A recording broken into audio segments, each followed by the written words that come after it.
911 emergency. Can you get someone over here now to 325 Gretna Green? He's back.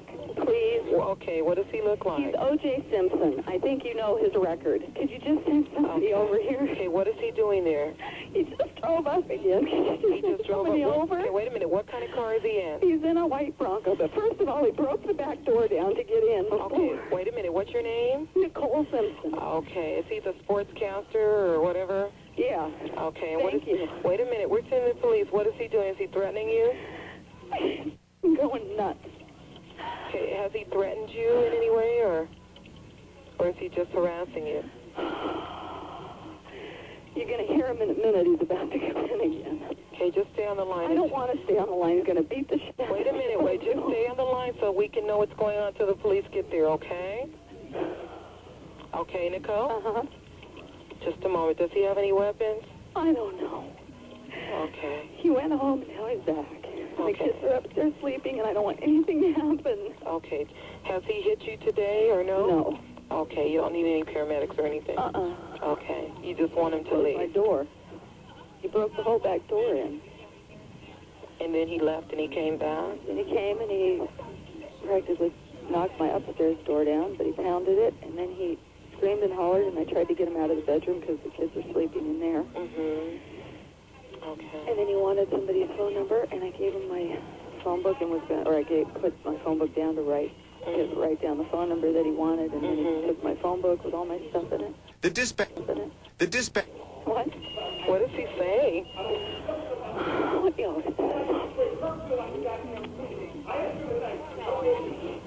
Units, your domestic violence at 30 Correction 325 South Gretna Greenway is too high. What's up, fellow kings and queens? How's everyone doing? I hope everyone's staying safe.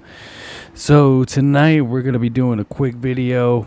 It is actually the anniversary of the O.J. Simpson's murder. I don't know when I'll be getting this video uploaded, so if it's not June 12th, June 13th, I do apologize about the wait. I'm just going to be doing a lot of editing with this video, adding some things and stuff like that. First things first, as of always, if you hear any yelling, screaming, or breaking, that is my 1-year-old daughter Luna. She likes to be part of the show with me, and when I don't include her, she gets a little upset. Second thing is, to my new subscribers, I want to say thank you guys so much for subscribing to the channel and supporting us. We really appreciate your support. I love you guys to death. If you would like a free Bad Habits Kingdom t-shirt, let me know. I will make sure you get one. We have some coming in about 3 to 4 weeks of the black and purple ones. You can check me out. You can contact me on badhabitsking@gmail.com. badhabitsking@gmail.com. That's where you can send me your sizes, how many, where you want me to mail it to, stuff like that. So let's get to it. O.J. Simpson. So O.J. Simpson was drafted from USC. He was a star running back at USC. His coach at USC actually was saying he was the best player any coach could ever have ever. He was drafted by the Buffalo Bills in the first round. Now, that's where he played most of his career. Believe it or not, when people think of football, O.J. Simpson, they think of the San Francisco 49ers, but that's actually where he ended his career. He went there the last couple years of his career, but he was mostly in Buffalo. Now, O.J. Simpson was married. He had kids.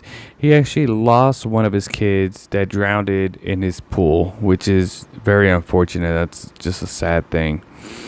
Now, while he was married, he meets Nicole Brown. Now, Nicole Brown, at the time, there are different theories.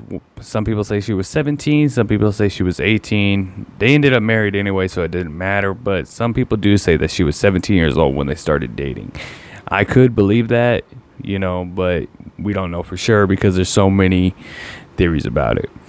Now, during their marriage, Nicole called the police over 60 times for abuse. 60.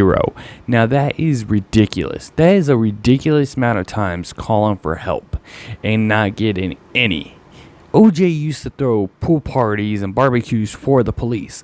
So he would always anytime they showed up, he would just say, "Oh, she's overreacting. It's okay. We're okay now. Okay, OJ, see you next weekend. You know, it's ridiculous that the system failed her so badly. So badly. Over 60 times? 6-0. Not one time was OJ arrested. Not once. Bruises all over her face. In the audio where she's on the phone with 911, you can tell that she's literally terrified. She is scared. The part where she says, I don't want to stay on the phone. I don't want to stay on the line. That's how you know how terrified she really was. O.J. Simpson was a ticking time bomb. No ifs, whats, or buts about it. He was a ticking time bomb. It was a matter of time before this happened. And she knew it. I think she always knew it was going to happen. And there was nothing she can do. Nothing. She called 911 for help. They didn't help her. That's what Marsha Clark, the defense attorney who at OJ's trial, not the district attorney at OJ's trial, said the system failed her. He got away with beating her. He's not going to get away with killing her. And he did. He walked right out the door. Now, through the case, OJ spent a lot of money on his dream team.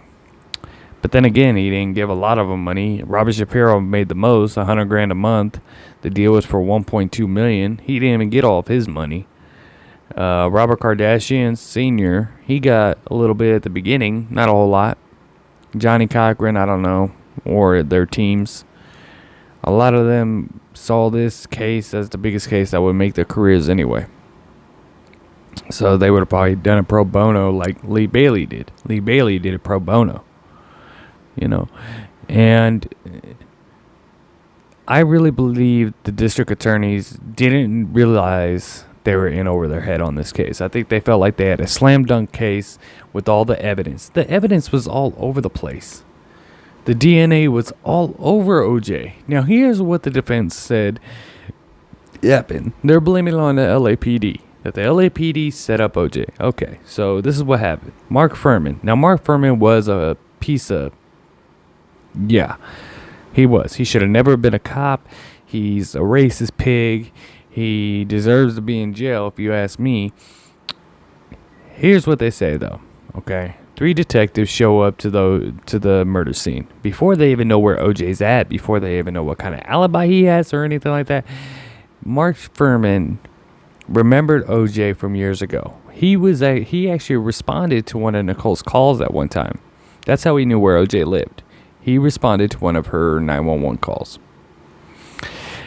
He saw a black guy with a white girl and decided that he is going to keep his focus on OJ. Now, this is what the defense is saying. This isn't me or anyone. This is what the defense said at the trial.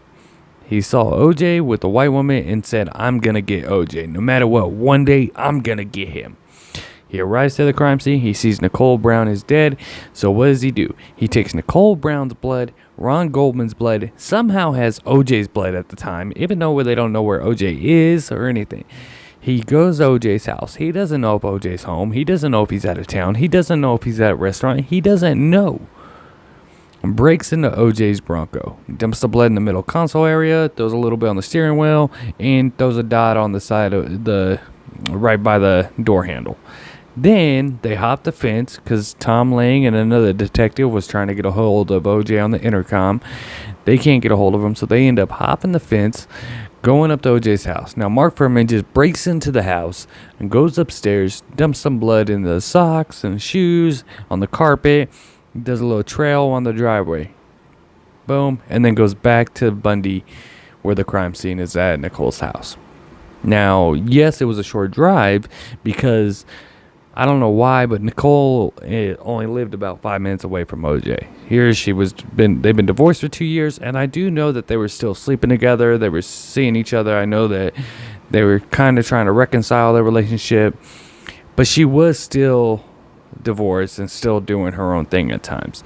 She was seen with other men at times, and that really made OJ upset. Marcus Allen was one of them, from what I heard, and some people would say that Ron Goldman was also physical in a good way with Nicole. That hasn't been proven. That hasn't been, confirmed or anything like that. That is just gossip, rumors, but we don't know for sure.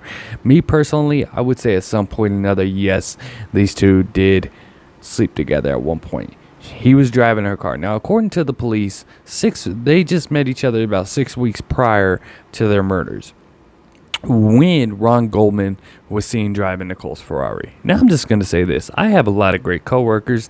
I have a lot of great old school friends that I haven't talked to in a long time growing up. If I called any one of them and I say, hey, can I borrow your car? They're going to say no. There's no way.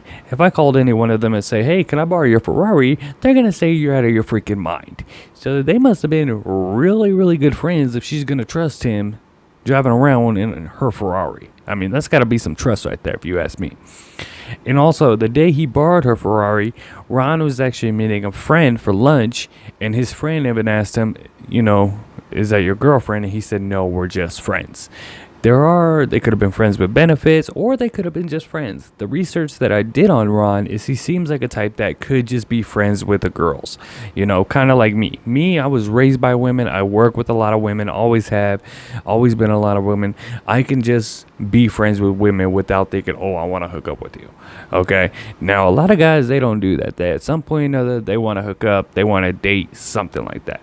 And that ends up causing problems for a lot of people because the girls think, oh, we're just friends, but the guys think it's something totally different. In his mind, she's into me. She's just taking her time. Something like that. That's just how it is. I don't know why. But I do see them hooking up at one point or another.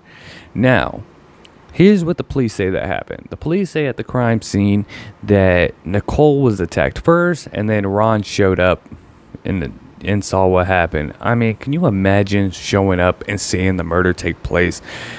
I mean, that must have been the scariest thing ever. And instead of running, he attacks. He goes to help Nicole. Here's what I kind of think what happened. This is just my own opinion. I could be wrong. I don't know if they've already proved what happened or whatever, but this is just what I think. Okay, now OJ at 9 o'clock, between 9 and 9:30, he went to McDonald's with he had a guest house in the back of his mansion where a young man named Cato lived. Cato was a unemployed actor and all that stuff, so he actually lived behind OJ's house in the mansion. They go to McDonald's, they come back. OJ then goes to Nicole's house and stalks her. Now, OJ, it was confirmed that OJ he was known to actually tell Nicole that he was going out of town at certain times. Like let's say he was actually going out of town at midnight. He would tell Nicole he was going out of town at 6 p.m. just so he can go stalk her house to see if she's having people come over. That was confirmed. And I think that's what kind of happened here. Yes, he had a plane ticket to Chicago at 11:45 p.m. and he had, he was at the dance, recital with his daughter, for his daughter earlier that day at the school. Nicole, her kids, and family and stuff went to dinner around 6:30. At 9 p.m., while OJ and Kate are at McDonald's, Nicole's sister calls the restaurant where Ron worked and said they forgot the glasses. Ron volunteers to take the glasses to Nicole's house when his shift ends because he's friends with her. Okay, Ron leaves the restaurant between 9:48 to 9:50 p.m. He heads off to Nicole's house, which is a short drive away. He shows up. What I'm thinking at the time is OJ. They say OJ had to have came from the back of Nicole's house, so he didn't see the white Bronco outside or anything. Or maybe the white Bronco was outside. I don't know, but they said OJ came from the back of the house. Okay, now OJ was probably out there. He sees Ron walk up, and then he attacks Ron out of jealousy. He probably already heard about Ron and Nicole by now because they weren't just having coffee. They were having coffee. They were going to nightclubs. They were going to dinners. I mean, they were seen around a lot. In Brentwood, OJ is really popular. So is Nicole. I mean, word could have gotten back to OJ. And he was stalking her. So he probably seen him around. And coming at that time of night, he is thinking the worst. And it could have happened that they were going to hook up, because you got to remember, Nicole was in the tub with candles lit. Her kids are asleep, and it's 10 o'clock at night. They could have gotten the glasses the next day.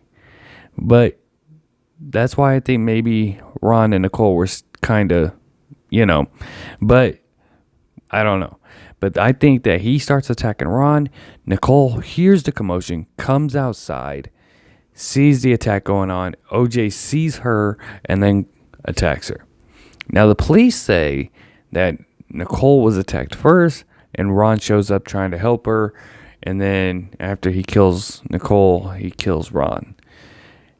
I'm just wondering, in the video that you were about to see, I did a video on Crime Door that I will have on this podcast, and just so you know, it's very graphic. So if it's not something you would like to see, definitely do not watch it, change it, because you will see the bodies. Yes, it's in 3D animated, but you do see a lot of blood. You see the bodies of Ron and Nicole, where they were located, where they were found. Ron was stabbed so many times that he was even stabbed after he was already dead. He had cuts on his hands where he was trying to defend himself. Apparently, he was really excellent in karate, so he did try fighting OJ off. But I'm wondering, the houses were so close together in that neighborhood. How did nobody hear anything? How did they not hear a scream or something? Now, they did say they heard some kind of commotion, but I mean, 2 murders are going on. How can you not hear you screaming off the top of your lungs? Somebody, please help me, screaming.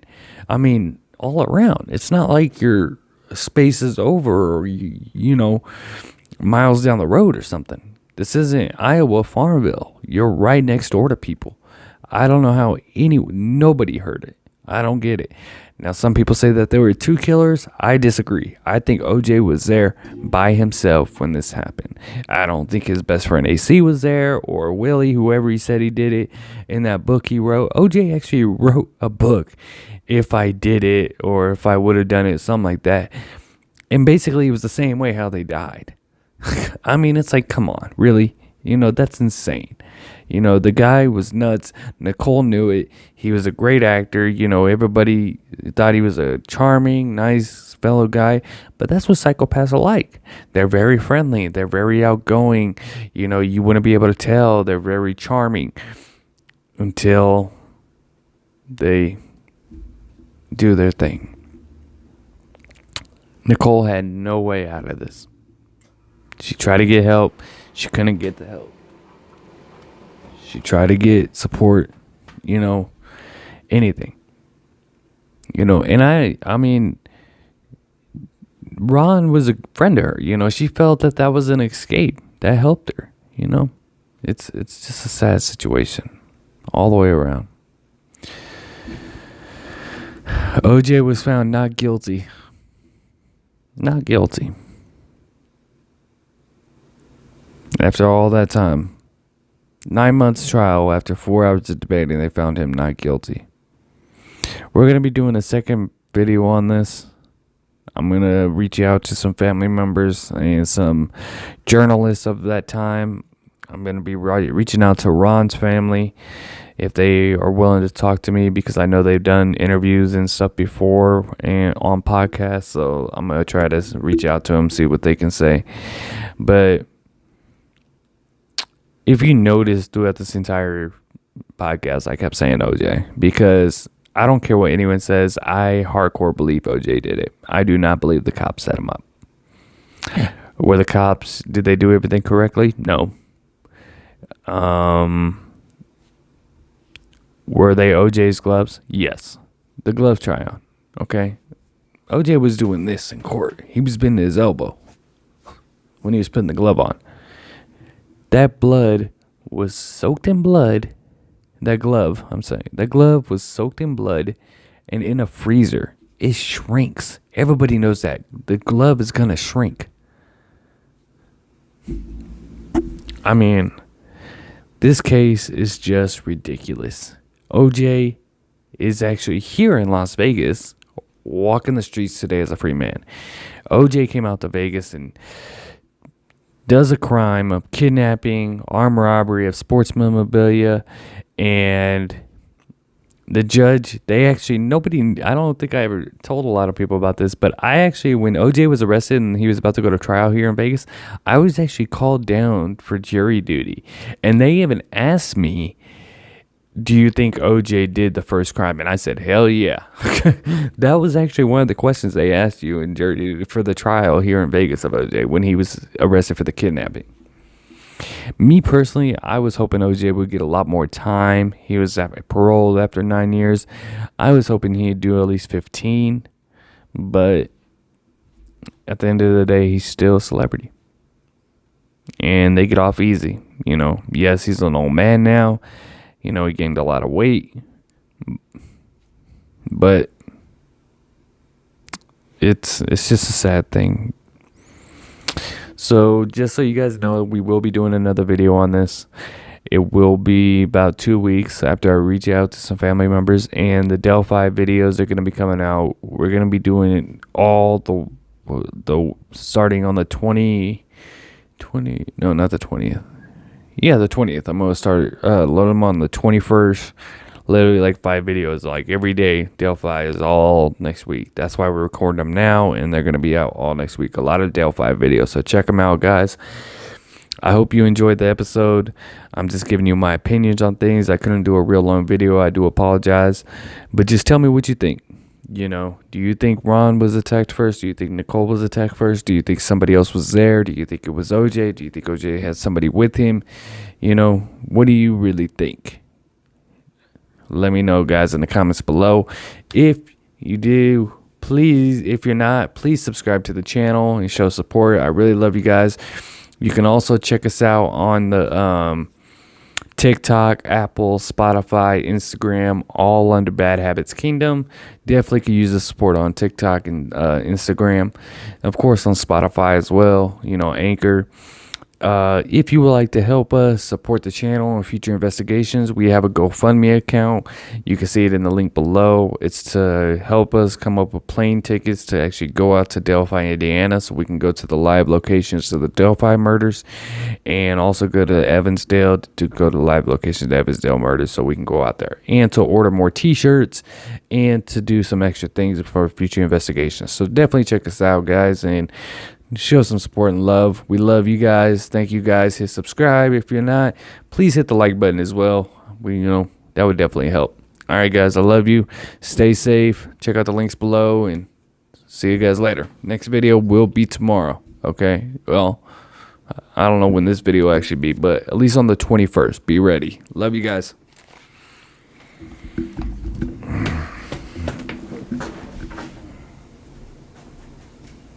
We're about to enter the crime scene of Nicole Simpson and Ron Goldman and Nicole Brown. I'm so sorry about that. So we're going to enter here. Just to pre-warn you, this is a very graphic scene. I don't know why I keep having technical errors on my phone here. But we're going to enter, and there's Nicole, unfortunately. So we're going to look up where she was down the stairs, so she definitely heard something. So the police say that OJ was hiding in the bushes, probably around here somewhere maybe. But then again, they said he came from the back of the house. He came from the back side of the house. Maybe he was hiding over here. And some people are saying that he actually... Sorry about that, guys. He was hiding in the bushes, and Nicole was attacked first when Ron showed up. Now, I was wondering if maybe Ron was actually being attacked first. Maybe OJ saw him and, you know, got jealous and just snapped. There's the bloody glove. And it looks like... Honestly, that looks like a mask, doesn't it? I never heard about a killer wearing the mask or anything. That's what it looks like to me. If you guys ever watched the video from The Shape, you know, he does a lot of good videos. That looks like his mask. But that looks like an envelope. And there's Ron over there in the corner. He was stabbed over 30 times and around the neck area. He was even stabbed after he already died. Now, let's see if we can go up these stairs. Now, if you look around, this neighborhood's pretty tight-knit neighborhood. Like, the houses are really close together. There's a lot of houses. A lot of people live in these houses. I'm surprised they didn't hear or see anything more. Because you got to remember, 2 homicides happened. You would think that there would have been some screaming, some fighting, some yelling, especially if a guy has a knife trying to kill you. You're adrenaline and you're just going to panic. You're just going to scream for help. But maybe he got to them to where they couldn't too fast. Maybe he was right here in the bushes, or he could have been on the other side. And he sees Ron walk up. He attacks Ron from here at this point. And then Nicole hears the commotion. She comes downstairs. And then OJ knows it's, he's got to attack her. The police say that OJ did not come officially to kill Nicole. Now, he of course ran off this way. That's been proven because of his blood found at the scene. He was walking. Luna. He was walking the blood trail. The trail from the crime scene was going this way, and OJ's blood. So he definitely didn't park in front of the house, and people would have saw the white Bronco parked out there. Which there were witnesses that said they saw the white Bronco on Nicole Street, but the blood trail went this way towards the back of the house. But this is just a horrible crime scene. But like you said, you look around, look at all these houses. I mean, and everybody, and there was people that lived in every single one of them. And the blood, I mean, if this is the real, like how the blood really was at the crime scene. Yes, it was late at night. It was around 10:30 at night, 10:15. It had to be between 10 to 10:15 is when this all happened. But that is a lot of blood, because her blood went down. Apparently, there was a dog barking in Nicole's house while the murder was taking place. The little dog was barking because he knew his owner, Nicole, was being attacked. And even though he was a little dog, he was trying to protect her. And that's it. I mean, she failed. The system failed her. She tried everything she could, and I think she knew one day this was going to happen. She knew that he was going to kill her, and she was just hoping that he would pay for it, which he never did. And the Goldman family have to suffer because their son was doing a good thing, the right thing.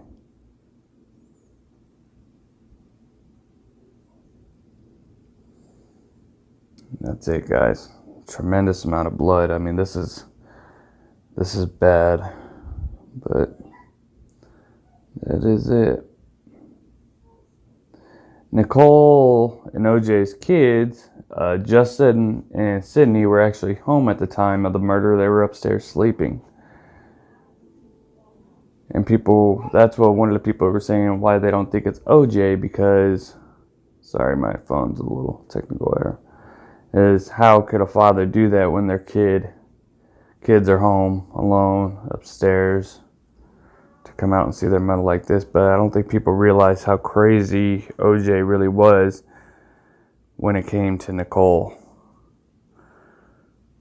You would think there would have been a lot more blood on Ron, on the ground. But we're going to end it there, guys. I'm sorry if it was too graphic.